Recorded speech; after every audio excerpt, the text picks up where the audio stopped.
नबी पाक सल्लल्लाहु अलैहि वसल्लम कोहे सफा की पहाड़ी से गुजर रहे थे। काजी सलमान मंसूर पुरी ने लिखा है, हुजूर गुजर रहे थे, अबू जहल भी सामने आ गया। आते ही कहने लगा, दीन की तबलीग छोड़नी है कि नहीं छोड़नी, बाज आने है कि नहीं। हुजूर खामोश रहे। फिर उसने कहा, आप बदल सकते हैं कि नहीं। हुजूर खामोश रहे। 6 बार कहा, 4 बार कहा, फिर माज़अल्लाह सुम्मा माज़अल्लाह। हुजूर को बुरा भला कहने लगा, नबी करीम को बुरा भला कहने लगा। हुजूर खामोशी से सुनते रहे। ये जो जवाब बंदा नहीं ना देता, ये भी बहुत बड़ी सजा होती है।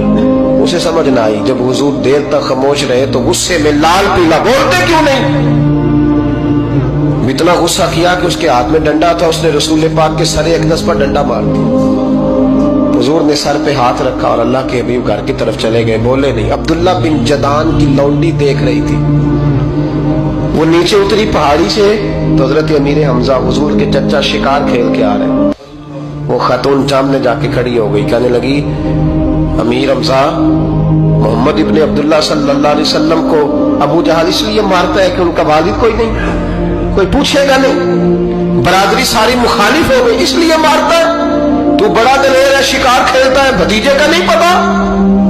ये ना होते हैं, चचा को भी बड़ा ही प्यार होता है भतीजों। डरते हैं कई दफा लोग बीवी से, दाएं बाएं वालों से बात नहीं करते, लेकिन ना भाई के बच्चे भी प्यारे लगते हैं।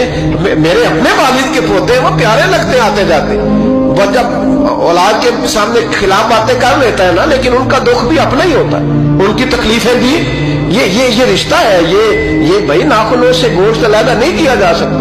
ये अल्लाह के बनाए हुए रिश्ते, ये प्यारे लगती है, अपने बाप की नस्ल ये अच्छी लगती है। उस दर्द के साथ, ज़ौक़ के साथ हजरत अमीर हमजा ने शिकार वहीं फेंका, डंडा उठाया और इस जज्बे से उठाया कि दरख्त पे हाथ डाला, यूं करके डंडा तोड़ा। अबू जहल बैठा था में काबा में, पूछने लगे कहाँ है। वो बैठा है लोगों के बीच। जाके पहले बुरा भला का, फिर जोर से डंडा मारा। तेरी जुर्रत कैसे हुई मेरे भतीजे को हाथ लगाने, ताकत कैसे हुई तूने मेरे भतीजे को मारा। तू जुर्रत करना मैं देखता हूं, तू कैसे आज के बाद ये हरकत करता है। उसे पता था कि हजरत अमीर हमजा कितने दलेर हैं, और दलेर भी है और इस वक्त पूरे जज्बे में भी है। उसने जुर्रत नहीं की हिलने की भी, चुप रहा। हजरत अमीर हमजा रज़ी अल्लाह ताला अन्हु सैयदा खदीजतुल कुबरा के घर आए।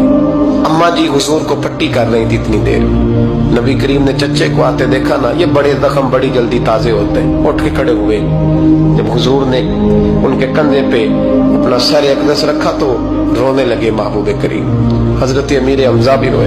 नबी करीम अलैहिस्सलाम के आंसू पोंछ के कहने लगे, खुश हो जाए, अब रोने की कोई जरूरत नहीं, मैंने बड़ा सख्त बदला लिया, अब राजी हो जाए, जरूरत नहीं करेगा आइंदा, मैं सर फोड़ आया हूं डंडे के साथ। जब ये कहा तो अल्लाह के हबीब ने सर उठा लिया, आंसू पोंछ के फरमाया, चाचा मैं नहीं ऐसे खुश होता। कहा भतीजी आप कैसे खुश होते हैं। फरमाया, मेरे दीन का कलमा पढ़ जाओ मैं खुश हो जाऊंगा। दीन में आओ, गुलामी करो, दीन की ड्यूटी करो, मुसलमान बनो, नमाजी बनो, नेक बनो, सुन्नत शरीयत की पाबंदी करो, मैं इससे राजी होता हूँ। हजरत अमीर हमजा क्या जज्बा था उस वक्त, क्या शौक था। कहने लगे, कलमे से राजी होते हो। कहा पढ़ाओ कलमा, मैं कलमा पढ़ने को भी तैयार हूँ। सल्लल्लाहु ताला अलैहि वसल्लम कलमा पढ़ लिया हजरत अमीर हमजा। रसूल पाक अलैहिस्सलाम की जो ख्वाहिश है ना, जो दर्द है, वो दर्द है कि लोग जन्नती हो जाए। हुजूर के दीन का पैगाम ये है कि कोई आदमी जहन्नुम में